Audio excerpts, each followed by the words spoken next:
Assalamualaikum warahmatullahi wabarakatuh. Hai semuanya, nama saya Dewi Proton Afidah, NIM T 2018-1115. Saya bersama dengan teman-teman dari kelompok A3 akan membahas tentang analisis materi pembelajaran SKI di MTS pada kelas 8 semester 1. Sebelum itu, perkenalkan kami anggota dari kelompok 3 dari kelas PAI A3.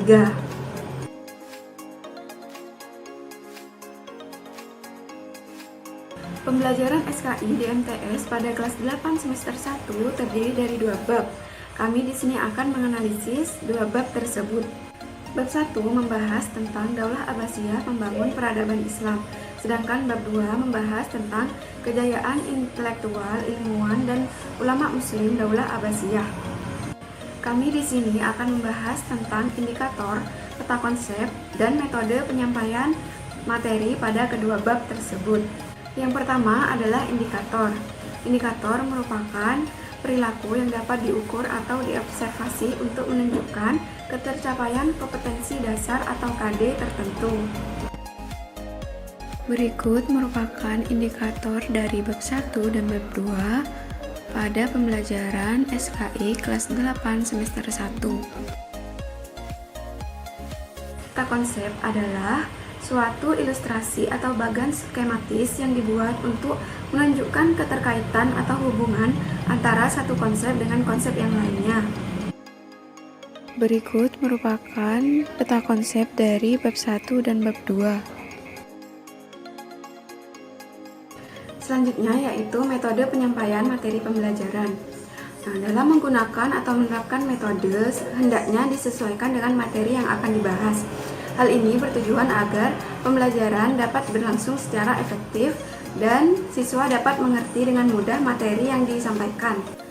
Sebelum menentukan metode yang akan digunakan pada kedua materi SKI tersebut, maka perlu disusun materi atau bahan ajar terlebih dahulu. Dalam penyusunan materi atau bahan ajar kedua materi tersebut, maka perlu dilakukan analisis terhadap kompetensi, baik KI maupun KD-nya. Keempat KI yang ada mengandung 4 aspek. Yang pertama, KI 1 yaitu kompetensi inti sikap spiritual, KI 2 kompetensi inti sikap sosial, KI 3 kompetensi inti pengetahuan, dan KI 4 kompetensi inti keterampilan. Berikut dipaparkan gambar dari hasil analisis KI dan KD. Gambar tersebut merupakan penjabaran analisis KI dan KD pada kelas 8 semester 1.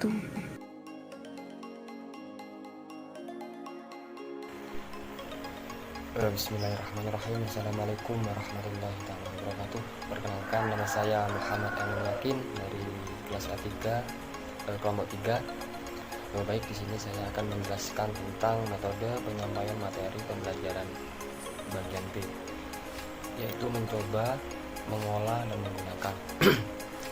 Yang pertama yaitu 4.1, yaitu menceritakan silsilah khalifah dinasti Abbasiyah dalam mencoba, mengolah, dan mengaji dalam ranah konkret, menggunakan, kemudian mengurai, merangkai, memodifikasi, dan membuat dan menceritakan dengan jelas silsilah khalifah dinasti Bani Abbasiyah.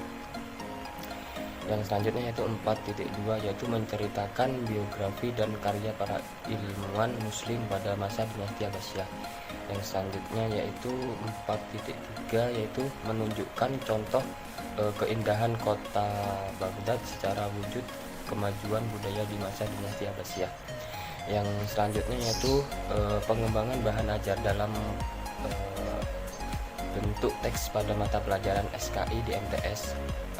Materi yang dipilih untuk diajarkan oleh guru dan harus dipelajari peserta didik hendaknya berisikan materi atau bahan ajar yang benar-benar menunjukkan KI dan KD dalam mata pelajaran SKI di MTS.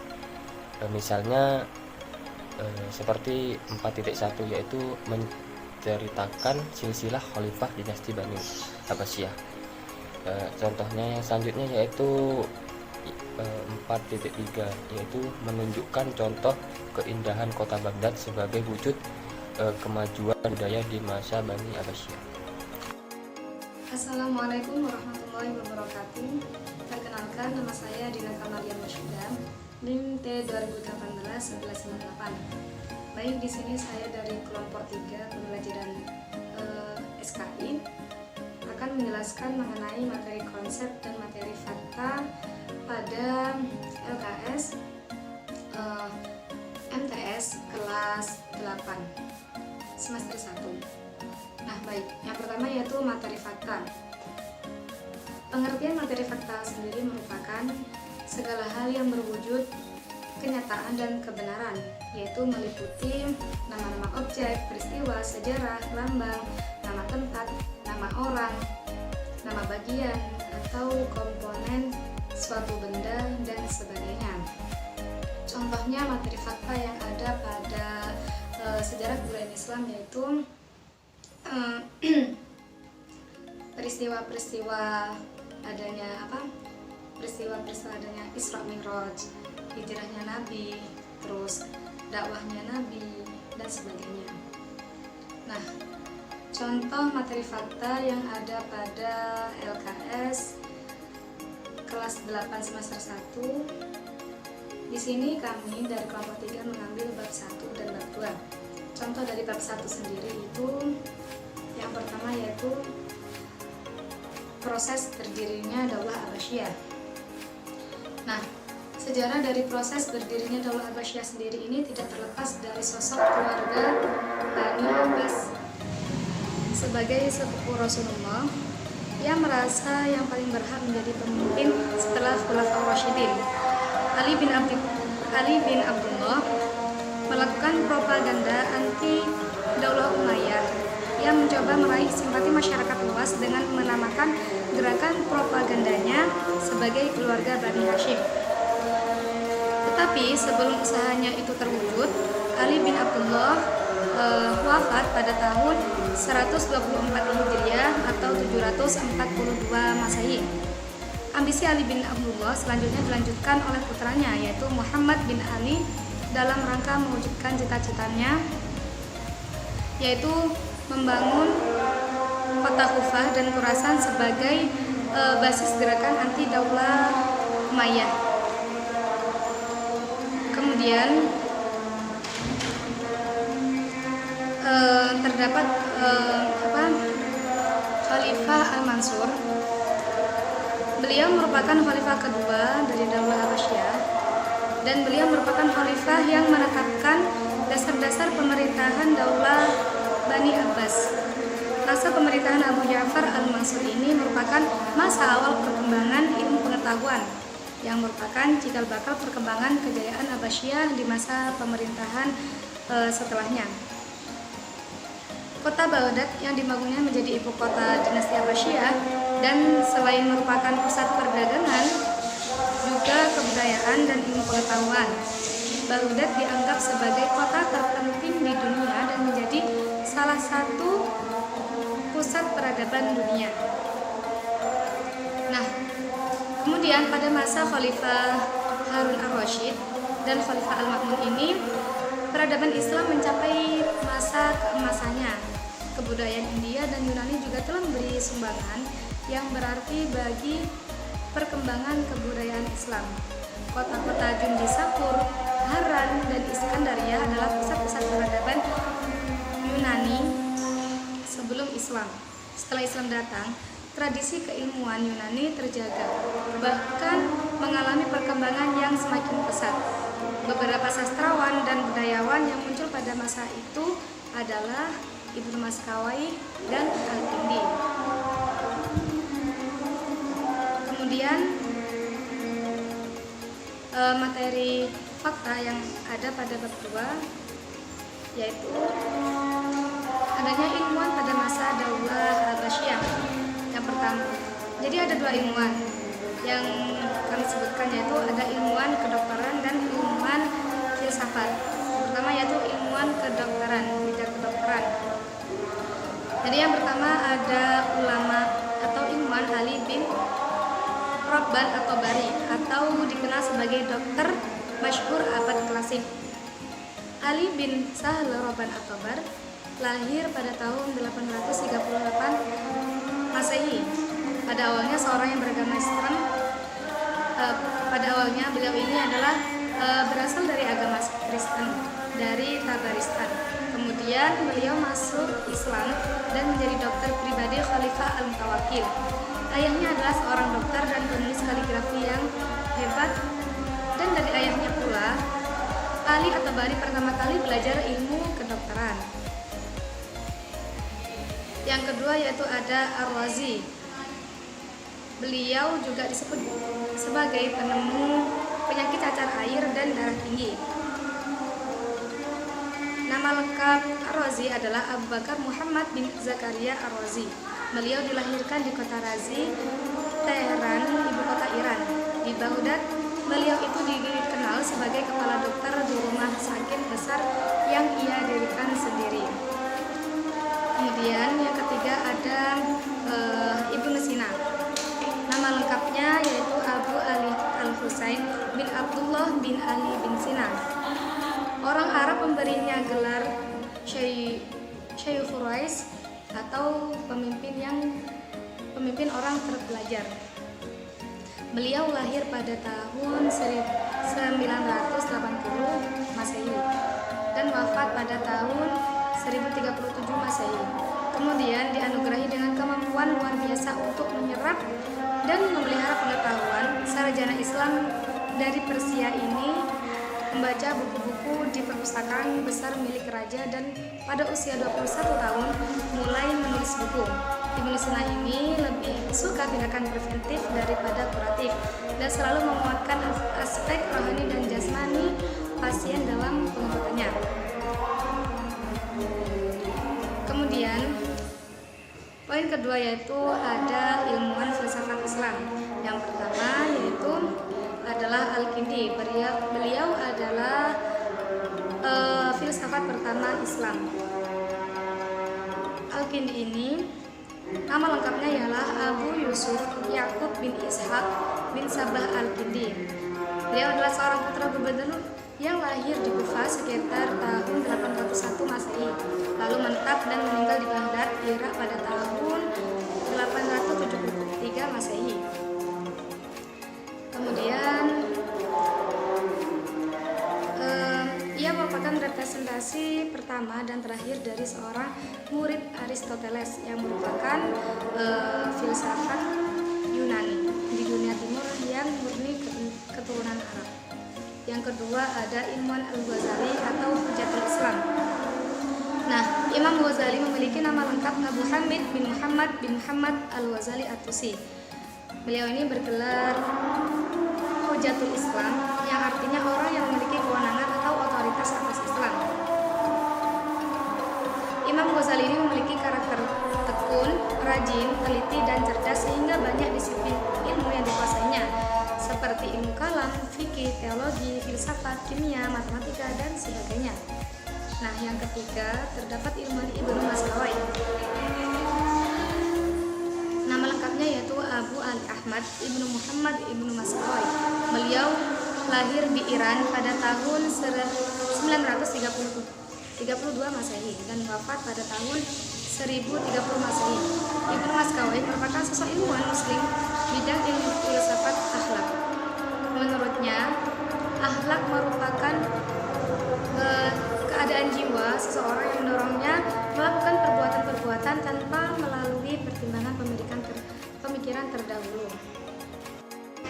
Pengertian dari materi konsep sendiri ialah segala yang berwujud pengertian-pengertian baru yang bisa timbul sebagai hasil pemikiran, seperti definisi, pengertian, kemudian ciri-ciri, inti, dan sebagainya.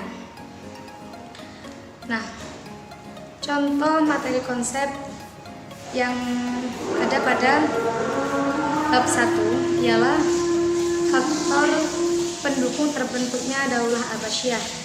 Jadi di sini Daulah Abbasiyah ini ada 5 faktor pendukung terbentuknya Daulah Abbasiyah. Yang pertama yaitu perpecahan internal keluarga, Daulah Umayyah, dan kekisruhan politik dalam negeri.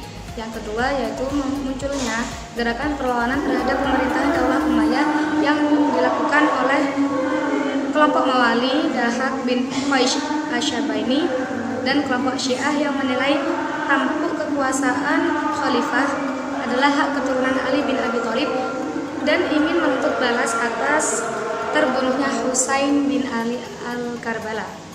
Yang ketiga yaitu perpecahan kelompok suku Arab Utara dan Arab Selatan. Yang keempat, kecewaan ulama dan tokoh agama kepada Khalifah Marwan bin Muhammad yang dinilai tidak memiliki sikap negarawan yang baik. Yang kelima, wafatnya Khalifah Marwan bin Muhammad atau Khalifah terakhir Daulah Umayyah setelah kalah dalam pertempuran di Sungai Zab, Irak. Kemudian di sisi selain ada faktor terbentuknya Daulah Umayyah, juga ada faktor kenapa Daulah Abbasiyah ini runtuh. Jadi kekhalifahan Daulah Abbasiyah tidak dapat lagi mengendalikan dan mengawasi jalannya roda pemerintahan karena daerah di wilayah kekuasaan Daulah Abbasiyah sepanjang kawasan Mediterania dengan Asia Tengah. Akibatnya muncul disintegrasi antara kekuatan-kekuatan sosial dan kelompok-kelompok moral. Seiring dengan itu terjadi kehancuran semangat juang bangsa Arab, perbudakan, kehidupan mewah, minum-minuman keras, nyanyian-nyanyian yang rutin dipertunjukkan di lingkungan istana merupakan faktor lain yang melemahkan semangat juang dan menghasilkan generasi pewaris tahta yang lemah. Assalamualaikum warahmatullahi wabarakatuh. Perkenalkan, nama saya Nini Handayani, NIMT 2018-1150. Saya di sini akan menjelaskan tentang materi prosedur dan materi prinsip atau esensi analisis pembelajaran SKI kelas 8 semester 1 atau semester ganjil. Di sini saya yang pertama akan menjelaskan materi prosedur. Apa sih materi prosedur itu? Materi prosedur itu ialah metode penyampaian yang relevan dengan materi prosedur, seperti menyajikan materi, memberikan bantuan untuk mendemonstrasikan, memberikan latihan atau praktek, memberikan umpan balik, dan terakhir mengadakan tes. Contoh pada bab 1 yang mencakup materi prosedur ini ialah yang KD 4.1, yaitu menyusun peristiwa-peristiwa penting dari proses berdirinya Daulah Abbasiyah. Pada bab 2 yaitu KD 4.2 yang menyajikan hasil analisis tentang perkembangan peradaban Islam pada masa Daulah Abbasiyah. KD 4.3 yaitu mengolah informasi dari biografi dan karya para ilmuwan muslim pada masa Daulah Abbasiyah. Materi prinsip atau esensi telah diungkapkan oleh Diodiknas bahwa prinsip yaitu berupa hal-hal utama, pokok dan memiliki posisi terpenting, meliputi dalil, rumus, adagium, postulat, paradigma, teorema, serta hubungan antara konsep yang menggambarkan implikasi sebab akibat. Dan materi prinsip ini pada analisis pembelajaran SKI pada semester ganjil, contohnya pada bab 1 yaitu pada KD 3.4 yang menganalisis para ulama penyusun kutubus sittah atau ahli hadis, 4 imam mazhab atau ahli fikih, yakni Imam Syafi'i, Hambali, Hanafi, dan Maliki. Terus Imam At-Tabari, Ibnu Katsir atau ahli tafsir, dan perannya dalam kemajuan peradaban Islam pada masa Daulah Abbasiyah. Yang pada bab 2 yaitu menelaah faktor kemunduran peradaban Islam pada masa Daulah Abbasiyah. Mungkin sekian yang dapat kami sampaikan, kurang lebihnya mohon maaf. Terima kasih, semoga bermanfaat. Assalamualaikum warahmatullahi wabarakatuh.